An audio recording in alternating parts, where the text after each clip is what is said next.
إلى والله فزنا وسعدنا وكذلك شيعتنا فازوا وسعدوا في الدنيا والآخرة ونقل الأعضاء.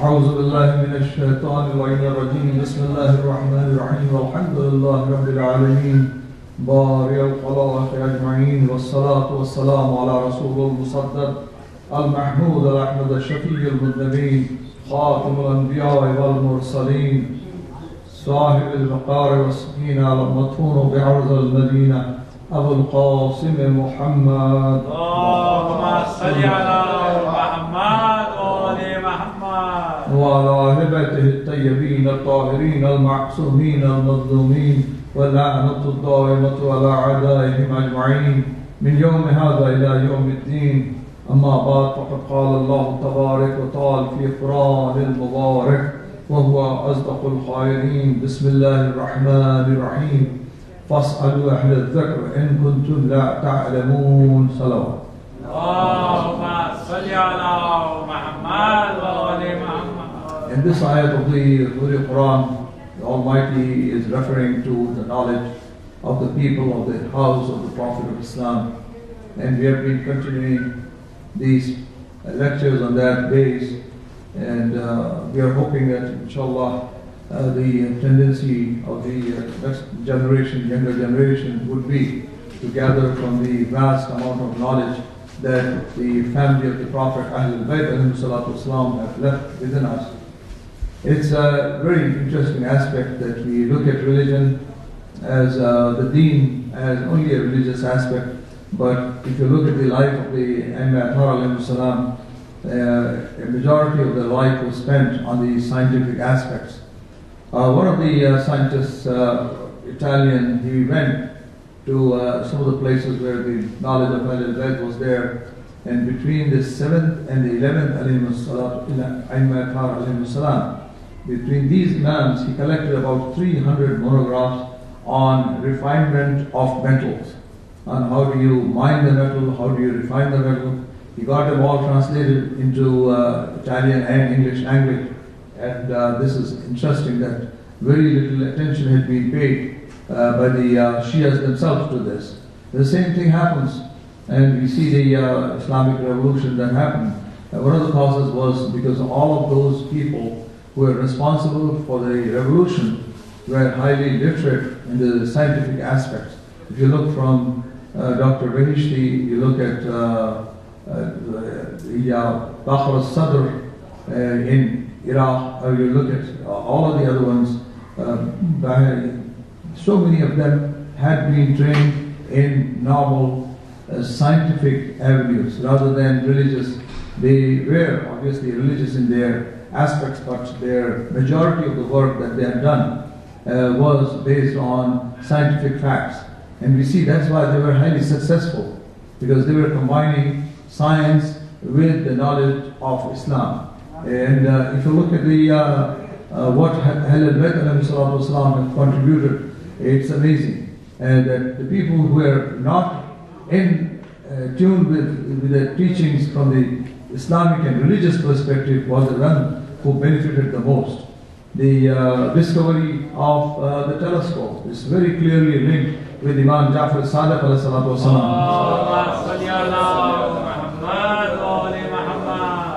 At that time it was commonly believed that when we see things, we see it from the light of our eyes.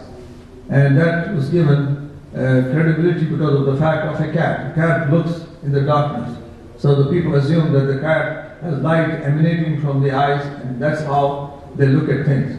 Imam refuted that. He says, how is that possible? Because when you look at the stars, your light is not reaching there. It is the other way around. Imam says the light is coming from there at such a rate that it reaches you much faster than you can even imagine. And that is the one that you capture. And then the second aspect of his guidance on that was that if you catch all the rays of light that are there and bring them closer, it will be as if you're looking at a thing which is 3,000 ziras or 3,000 cubits yards at 6 yards. So the Imam said that in one of his ahadith, and this was picked up by the later generation in Europe, and based on that they devised a method to capture all the light that is coming, and that's why the telescope came into being. And one of the first speeches that was given by the inventor included this sentence of the Imam al-Islam, except that he converted the ziras into feet. He says if something is 3,000 feet away, if you can bring all the rays closer, it will be like 6 feet. So he's using the same terminology. If you look at Harvard, they have sayings of Imam Jafar Sadiq alayhi salatu wasalam. And Cornell University, the coming and being of the John Cornell University was the same. That one of the times our Imam had mentioned that the baby should be on the left side of the mother. And they all wondered why the Imam has said that. Because it says they tried to find out and they started to investigate on that basis, and then it came to the level that they sent people out to different parts in the different museum and different places, and then we found that all the statues that they had, if there's a baby, the baby is always on the left side of the mother. And the Imam has said that. So these people, they thought maybe the mother takes the turn on the right hand side, maybe the mother would harm the baby. But then when we found that out, that the aspect that the Imam was mentioning is that the heart is on the left side of the mother and the baby feels comfort on the left side. So John Cornell started this work, and then he says, let's do some experiments. And some of the experiments were designed based on the fact that Imam Jafar Sadiq alayhi salatu wasalam has mentioned. They took a lot of babies and then they put them together in a place where they had no sound at all and made them, obviously they were raising them in that area. And some of the small infants they took in a place where there was a heartbeat of the mother going on. So the heartbeat was, the pounding heartbeat was there, and they looked at the babies and their growth. And the third one, they did have the heartbeat but at a higher rate, rather than usual normal, abnormal rate. And then they looked at the growth of the babies. They found that the babies who had been raised in the place where the heart rate was normal was the highest. And those who were without any sound or with heart beat at a higher rate were not developing the same way. And that's where they looked at another hadith that is said by the Imam that when the mother is carrying the baby, Allah subhanahu wa ta'ala protects the mother from so many diseases, so that the mother does not get sick, because the sickness will come to the baby too. So in a way, the baby is the one who protects the mother from diseases. And that's why they do not get sick. If they had gotten sick and their heartbeat had changed, it would affect the baby also. So this whole thing came up, and then they decided, and they found out that what the Imams have said and made it clear was the ultimate truth. And they wondered that something which was told 1250 years ago is so true in this age. And the effect of that was that there are a lot of changes that came about in medicine based on this fact that the mother protects the baby. And that's why what they're doing now, they use the placenta. When the baby is born, they use the placenta, and they're using in curing cancer and other diseases. Physically and personally, here we have an example of a woman who was carrying a baby, and she had cancer. And she came around and she said, what should I do? Should I take the chemotherapy, which would harm the baby or not? So I said, personally, it's your own decision. But from the Imams alayhi salam, you will be protected.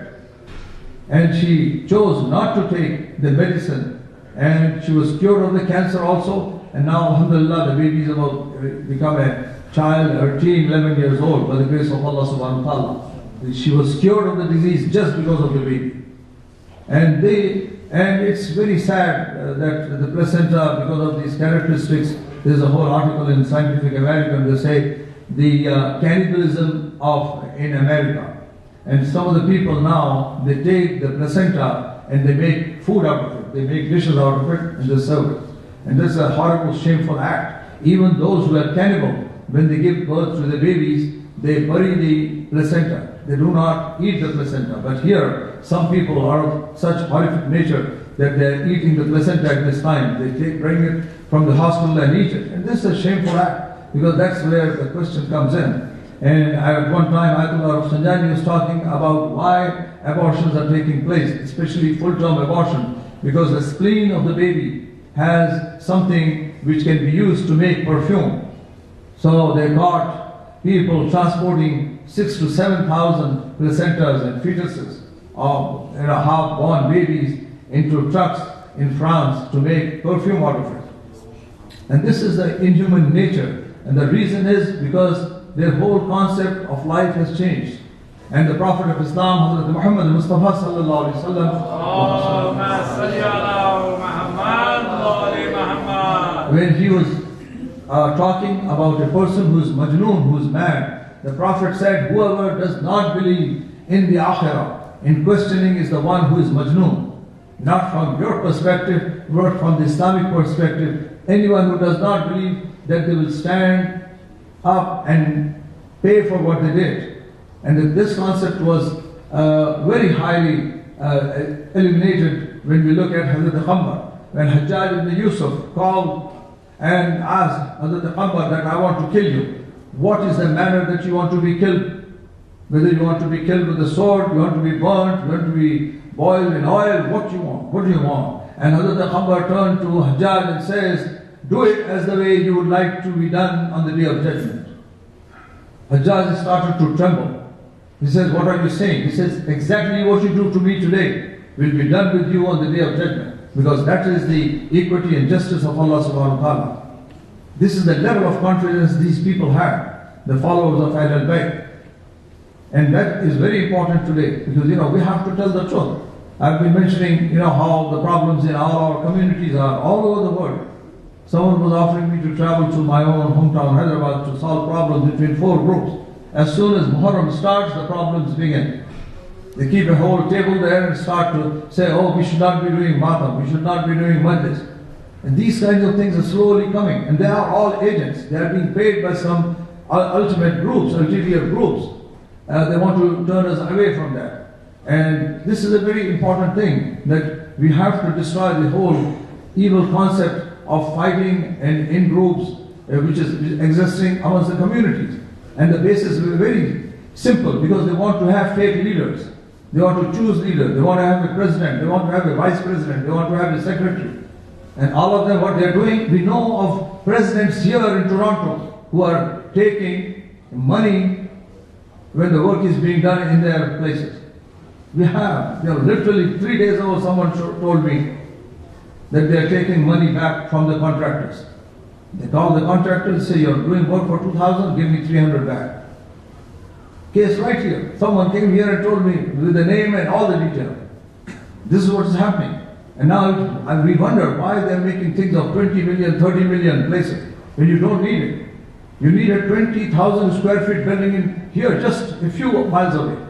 Just a few miles away, you can get to $2 to $3 million. Why is 20 million going? Where would the 20 million be used? We know a very big community here, very big place here.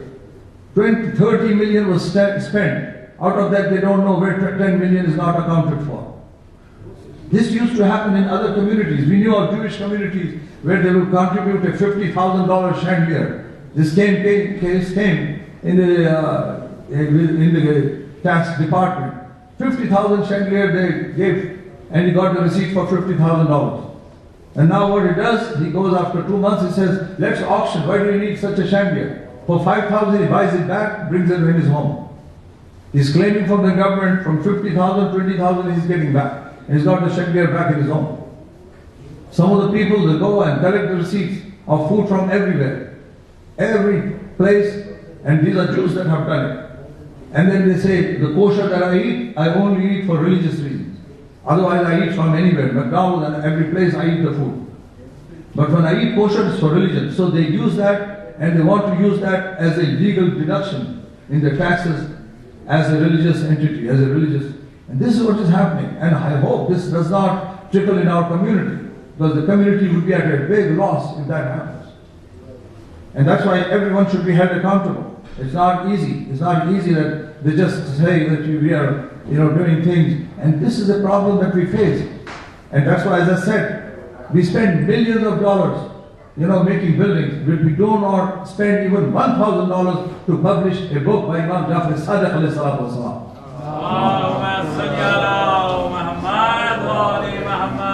We have books printed by ulama all over the world. But the major books of Ihtijaj al-Tabarisi, one of the most important books from Ahl al-Bayt, where Imam Ali alayhi salatu wasalam has discussions It's a very good discussion he has with the first Khalif Abu Bakr. He says, didn't the Prophet say that I am the door of the city of knowledge? Didn't the Prophet say this? And the whole thing, the whole discussion is there, proving it. And this is from the Imam alayhi salam. There are thousands of ayats of the Holy Quran on which Imam Muhammad al-Baqir alayhi salatu wasalam has said tafsir that would never be published. That is not being published. There is some basic problem with us. That's why when the first book was published by Hazrat Salman, it was from France. And that's why Ali Shariati said, what is happening to the 70,000 ulama at the time of the Shah? 70,000 ulama. He said, you cannot speak more than half an hour on Hazrat Fatima Salamullah alayhi. This is a strange thing.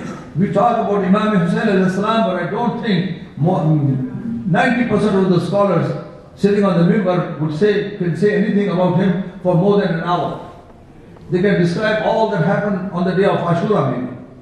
But they cannot say what did Imam Hussain alayhi salam say. How many ahadith he recited, how many things he solved the problems. When someone comes at the time of Hajj and Imam asks Imam alayhi salam, what is a qur? A qur is a measure of water.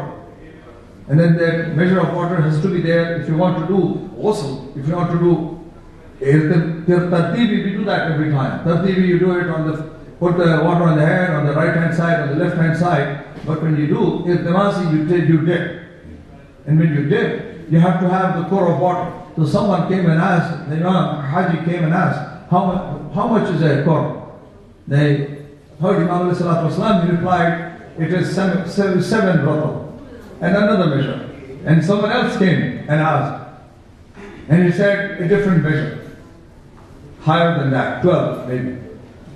And the person who's writing, he said, you said 7 to one person and you said 12 to the other. Imam said, that person was coming from Iraq and I said 7 to him. This person was coming from Makkah, I can say 12 to him because I am the Imam. I know as soon as I see a person where he comes from. So it's not a different measure. Like when you are knowledgeable here, someone American comes to you and asks, how much is a gallon? You'll say 3.8 liters. But a Canadian comes, you'll say 4.2 liters. But the knowledge of the unseen of the Imam is such that you can understand from every person, just looking at him, where he comes from, where he belongs to. How many ahadiths do we have? How many books? There is not a single book of tradition ahadith for the Ahl al-Bayt. When people come and ask me, you have Bukhari and Muslim, what is the comparable one to you that you have? We can only present a book which is 100 volumes, which is not very helpful to anyone. We don't have a single book on traditions of Ahl al-Bayt, on different topics. It's a shame, because we have been taken away from the path. We have been taken away from that path of knowledge that the Ahl al-Bayt had. Just Imam Jafar Sadiq alayhi salatu wasalam was speaking. Just from his speeches, they wrote 400 books in Medina. Just by speaking. Just the people listening to him. They used Amali, they used to Imla, they used to write. 400 books have been written just about that. And how many we have? Very few. We have a very interesting book as I was mentioning about from France, from the 5th and 6th Imam alayhi salatu wasalam, and that book has been translated in English. But if you look at 2 million Shias that are there in North America, most probably there will be maybe 10,000, maximum 10,000 books around. Every Shia house should have that book on scientific achievements of Ahlul Bayt alayhi salatu wasalam. It's not a very big book, it's like the hadiyah is maybe $7, $8. That's all we're talking about. But that is such an important book that should be part of every home in North America for every follower of Ahlul Bayt alayhi salam. But we don't have it. The same thing. When I came here in 1970s, there were very few Najul Balagha around. I had a special copy from the one who translated. Someone offered me half a month's salary as a compensation, as a hadiyah for that. And then I realized the importance that they are giving. Then we got 700 to 800 books from Pakistan and sent it to 250 institutions in North America where Middle Eastern studies are done. And so many institutions adapted Nahjul Balagha as a primary source of Islamic thinking, philosophy, Islamic history. Because Imam has started out, as I said earlier, about the universe, how it was created, every part of the universe that was created. Imam is talking about the creation of the jinn, creation of even the angels. Then he starts to talk about peacock. He's talking about bat. How the bat survives, how they regenerate. He's at that time talking about things which were proven after the 18th century. After the Imam left this world, after 800 to 900 to 1000 years after he left this world, then it was proven. And one of the things that was there, that someone asked our 5th Imam, Muhammad al-Baqir alayhi about the universe. They say, is it possible? The Imam says, I'll show it to you. And he indicated to the roof of his room, ghurfa room, and the roof opened. The Imam says, this is the universe that you look at. He said, I want to go and see that. The Imam went inside, brought a special dress, he dressed especially, that person dressed also. This is what we're talking about space suit now. And the Imam says, close your eyes. And the Imam took him for hours. And he says, open your eyes. There he is describing what the galaxies were. He saw millions of stars, much bigger than the sun that we see. And then Imam says, close your eyes again. Then he took him farther away. At one time the Imam says, open the eyes. When he opened, he says, this is where the mulk of Ibrahim ends. Abraham was given a big area to conquer. The Imam says, this is the mulk of Ibrahim that ends, and now starts the mulk of Ali Muhammad alayhi salatu wasalam. And the Imam took him much further than that. He said, this is what Allah has given us. Allah has given us this when our light was created thousands of years before Adam alayhi salam. And the Imam is describing the person when he came down, he described all of this in the literature. But very few things of that has been transmitted to us. And that's why when the Imam alayhi salatu wasalam, Imam Hussain alayhi salam was traveling from, coming down from Makkah,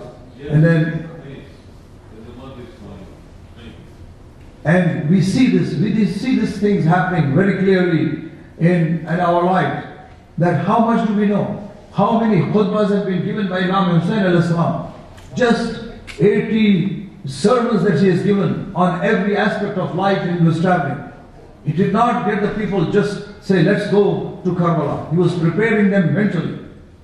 And many occasions he is talking about that. And some things are so true today.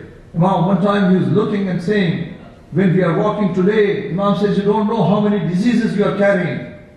You just go to a tabib, to a doctor, and suddenly the doctor says you have this disease, and the person is gone within a month.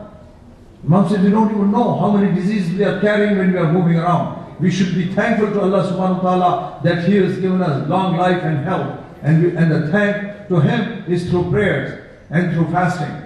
The Imam has explained to us these things very clearly. When Imam Hussain was traveling, he said, if that's what is required, he said 4 things he mentioned very clearly, because people come and debate, why did Imam travel? Imam was not traveling for prayer. The people who were killing him were doing the prayers also.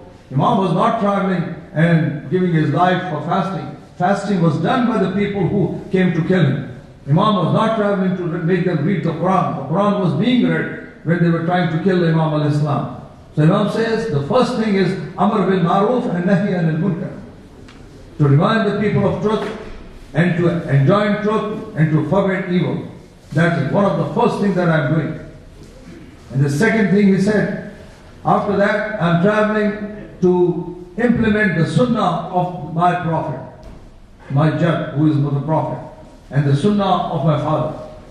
If you look at that brief point in history, this is 50 years after the prophet left. At that time, to kill the Ahl al-Bayt was becoming the deen. Enmity of Ahl al-Bayt was the deen of the Muslims at the time. That's why when the prophet was leaving this world, and the second Khalif was saying, this person does not know what he is talking about, they should have took his tongue out at that time. He's talking third person to the Prophet of Islam. This Malun is saying, this person, this old man does not know what he's talking about. And he's talking within himself. He's not even turning to the Prophet of Islam. They had started to make fun of the Ahl al-Bayt already. And that's why within a few days they burned down the house and the door of Fatima to Zahra salamullahi alayha. There were thousands of companions who were living in Medina. Not one of them came out and said, what are you doing? This is the same house on which the Prophet of Islam came every day. And before entering the masjid, he said, Assalamu alaikum ya Ahl al-Bayt al-Nabuwa ma'adab al-Risala. The same house they are burning down within days. Within days we are talking about. That's why we know for sure. Today at least the Sunnis have the love of Ahl al-Bayt. At that time, the hatred of Ahl al-Bayt was a part of the deen of Muslims. And this has to be told from the mimbar. So that's what the mimbar is there for. And as I mentioned before, when they were trying to kill Imam Hussain alayhi salatu wasalam, and they did kill him. And there were intrigues happening. And they shot arrows in the body of Imam Hussain alayhi salatu wasalam. There was no one there in Medina to complain. And they say you should respect the companions, the Sahaba. These are the Sahaba who are looking at the destruction of the house of the Prophet and keeping quiet. And history does not talk about it. It's there in every book that we want to see, but no one is mentioning. And this is very important.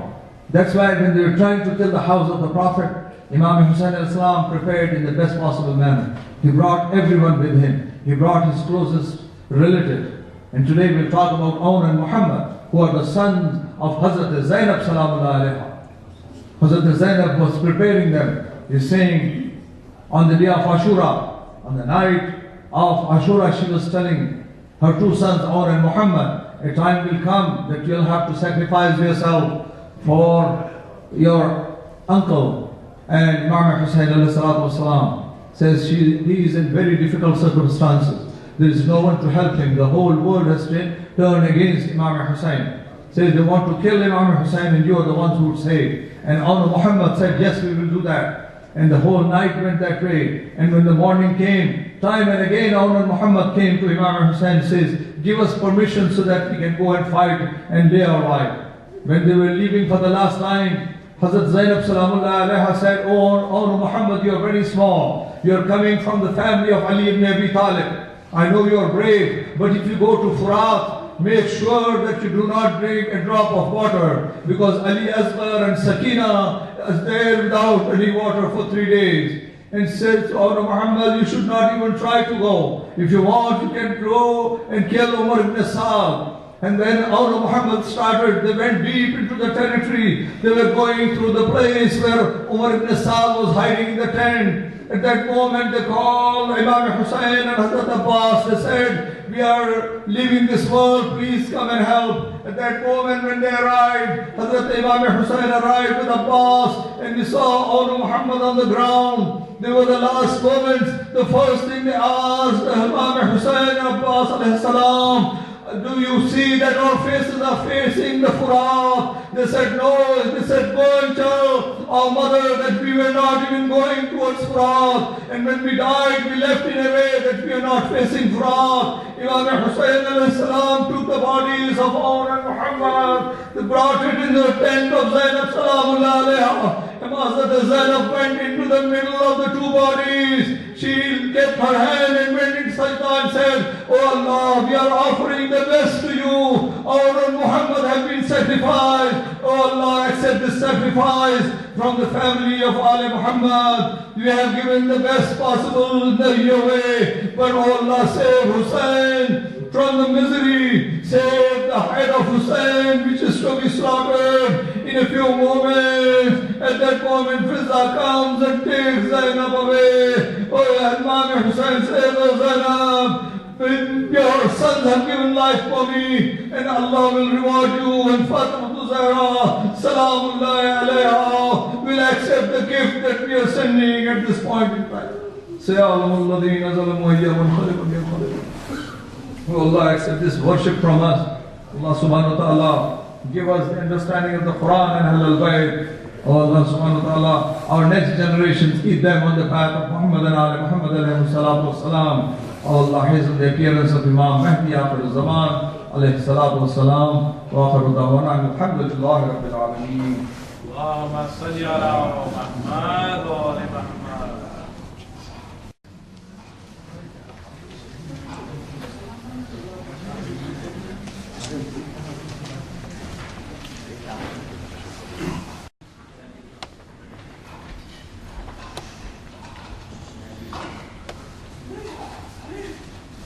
درود بر محمد و آل محمد و آل محمد.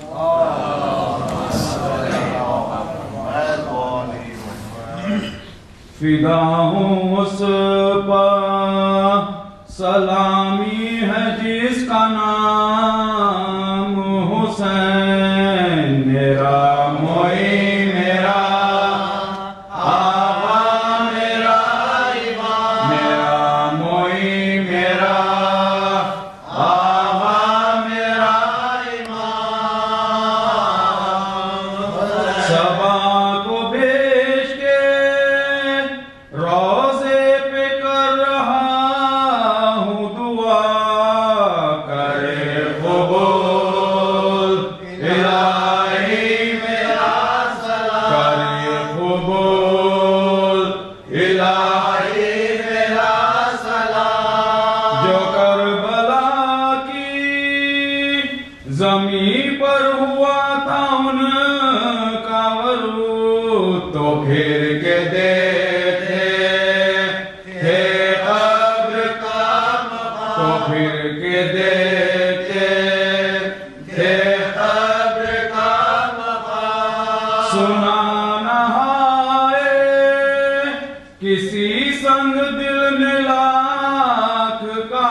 شاید اس میں کسی دن کرے کہ شاید اس میں کسی دن کرے قیام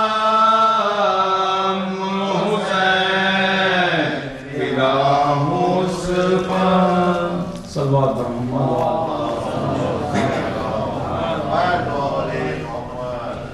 یہ ذکر ابھی تھا کہ صدا رونے کی آئی. دروازے سے اکبر نے یہ آواز سنائی, لوٹی گئی ہے پھوپھی